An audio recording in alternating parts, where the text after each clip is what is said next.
আসসালামু আলাইকুম। কেমন আছেন সবাই? আশা করি সবাই আল্লাহর রহমতে ভালো আছেন। আমি আল্লাহর রহমতে বেশ ভালো আছি। পরীক্ষা চলতেছে, এইচএসসি সামনে, ইংলিশ পরীক্ষা আছে। তাই তাদের কথা চিন্তা করে আজকে আর্টিকেল নিয়ে একটা প্র্যাকটিস করবো ইনশাল্লাহ।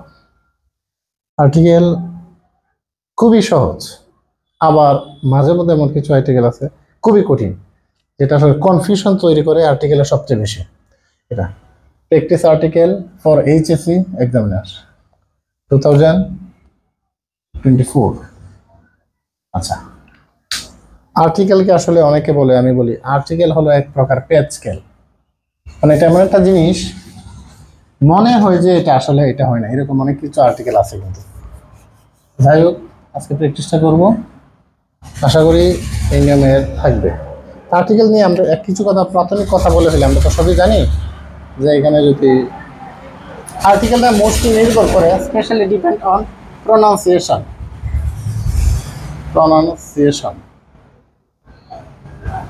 আমরা বলে থাকি জেনারেলি যে ভাওয়েল ভাওয়েল হলে এন, কনসোনেন্ট হলে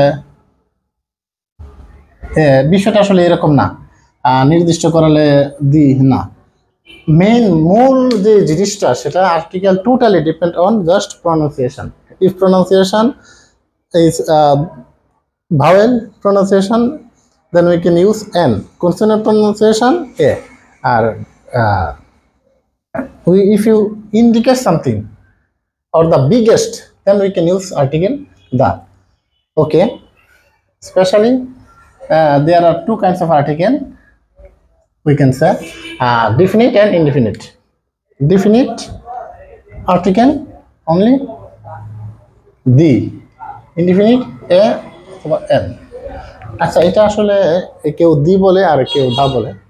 এটা কখন কি বলবো এটা নিয়ে আমি একটা কথা বলতে চাই। এটা কি উচ্চারণটা কি, প্রনাউন্সিয়েশন কি দি নাকি দা? আচ্ছা, এটার জন্য আপনারা একটা কথা মনে রাখবেন, তাহলে মনে থাকবে। আমি এখানে বলতে পারি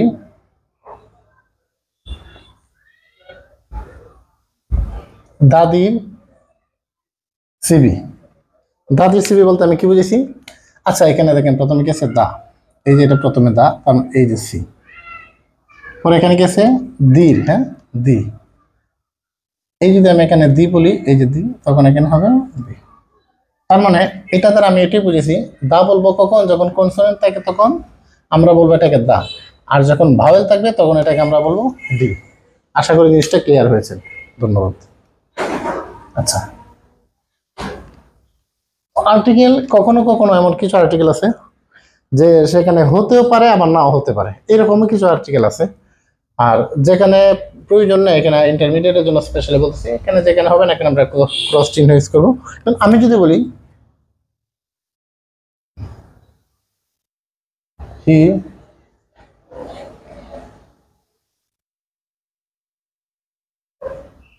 মক্স, আচ্ছা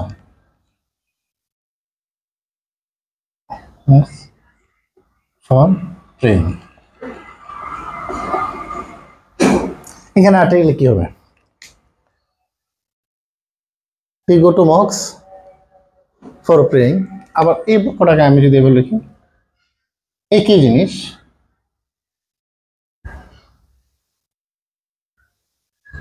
হি goes to mocks for stealing shows। এই যে দেখেন দুইটা আর্টিকেল আমি এখানে দিলাম, বাক্য দেখতে same same, almost same. He goes to মক্স ফর প্রেইং, আবার লিখলাম হি গোস টু মক্স ফর স্টিলিং শোজ।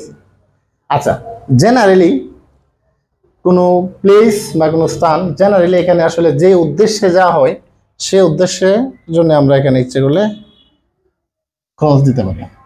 কিন্তু উদ্দেশ্য যদি ভিন্ন হয়, যে উদ্দেশ্যে ওই জায়গার মধ্যে যাওয়া হয় সে এই উদ্দেশ্য নাকি যদি ভিন্ন উদ্দেশ্যে যায়, তখন আমরা এখানে আর্টিকেল বা ব্যবহার করতে পারি। যেমন দেখেন, মসজিদে আমরা জেনারেলি যাই কেন? নামাজ পড়ার জন্য, কিন্তু সে কেন গেছে? স্টিলিং শুজ, ভিন্ন উদ্দেশ্য, জুতা চুরি করার জন্য। তাই এখানে আমরা আর্টিকেল দিয়ে দিতে পারবো। আশা করি জিনিসটা বুঝছেন। আচ্ছা,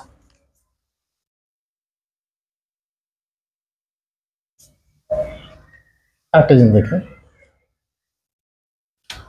আমি এখানে লিখতে পারি ঢাকা ভার্সিটি, আবার আমি এখানে লিখলাম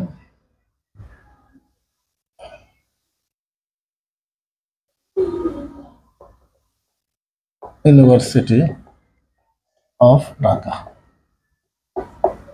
অর্থ কিন্তু সেম প্রায়। হ্যাঁ, ওকে না, একটা কথা মনে রাখবেন, যখন ইউনিভার্সিটি হবে বা স্পেলিং তখন আমরা এখানে ই ব্যবহার করব, আর যখন ভার্সিটি হবে তখন আমরা এ ব্যবহার করব। অনেক সময় স্পেলিংটা আসে। যা হোক, কি লিখছি এখানে? Dhaka varsity, university of Dhaka অথবা ভার্সিটি অফ ঢাকা। আমরা যখন স্থানের নামের পূর্বে কিন্তু জেনারেলি আর্টিকেল বসে না, কিন্তু যখন স্থান এবং প্রতিষ্ঠান দুইটা একসাথে বসবে তখন আমাদেরকে এখানে কি আর্টিকেল দি ব্যবহার করতে হবে। তখন এখানে আমরা ব্যবহার করব দ্য ইউনিভার্সিটি অফ ঢাকা, আর এখানে ঢাকা ভার্সিটি এখানে আমরা করব। একই জিনিস, একটু ভিন্ন রূপ পরিবর্তন হলে কিন্তু আর্টিকেলও পরিবর্তন হয়ে যাচ্ছে। আচ্ছা,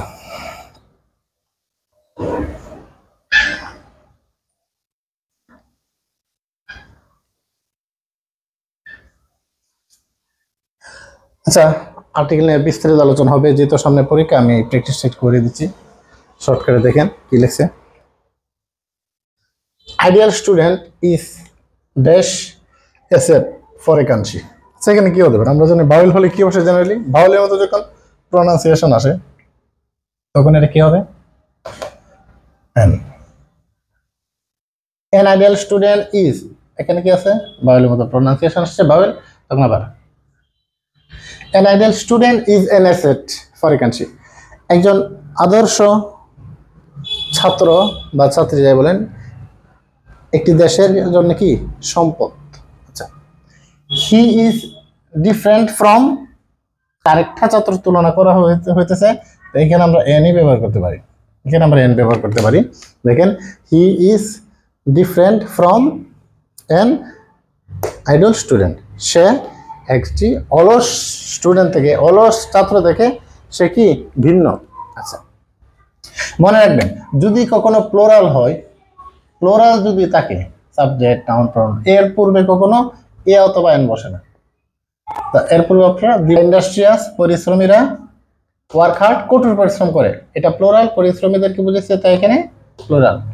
অন দ্য আদার হ্যান্ড, অন্যদিকে দেশ, অন দ্য আদার হ্যান্ড অন্যদিকে, দ্য আইডল বলতে এখানে অলসেরাকে বোঝানো হয়েছে। অলসেরা, waste away, they don't think, তারা ভাবে না, time is the most valuable thing, সময় সবচেয়ে মূল্যবান জিনিস। আবারও বলছি, they don't think time is the most valuable thing, তারা চিন্তা করে না যে সময় সবচেয়ে মূল্যবান জিনিস। If anyone wants to shine in life, if anyone যদি কেউ একজন চায়, wants to shine in life জীবনে উন্নতি করতে, he should make the best use of his time, তার উচিত সময়ের সঠিক ব্যবহার করা। আদারওয়াইজ, অন্যথায়, he will suffer, say ভুগবে, in the long run, পরিণামে সে ভুগবে, he will make to drag a very miserable life, তাকে কি দুঃখ কষ্টের জীবন টেনে নিতে হবে। ড্রাগ মানে এখানে জীবন কোনো কিছু টানিয়ে নেওয়া, তার মানে he will have to drug, তাকে টেনে নিতে হবে এ ভেরি মিজারেবল লাইফ, খুবই কষ্টের জীবন বা দুঃখের জীবন। এই যে শর্ট একটা মোটামুটি ভাবে একটা আর্টিকেল দিলাম, এর মধ্যে একটু মনোযোগ দেবেন, বারবার এক দুবার দেখবেন, আশা করি হয়ে যাবে। আপনাদের আরও কি কি আইটেম দরকার, সামনে এক্সাম আমাকে বলবেন, সেই বিষয় নিয়ে আমি ভিডিও বানানোর চেষ্টা করবো। সে পর্যন্ত সবাই ভালো থাকবেন আর আমার জন্য দোয়া করবেন। ধন্যবাদ সবাইকে, আল্লাহ হাফেজ।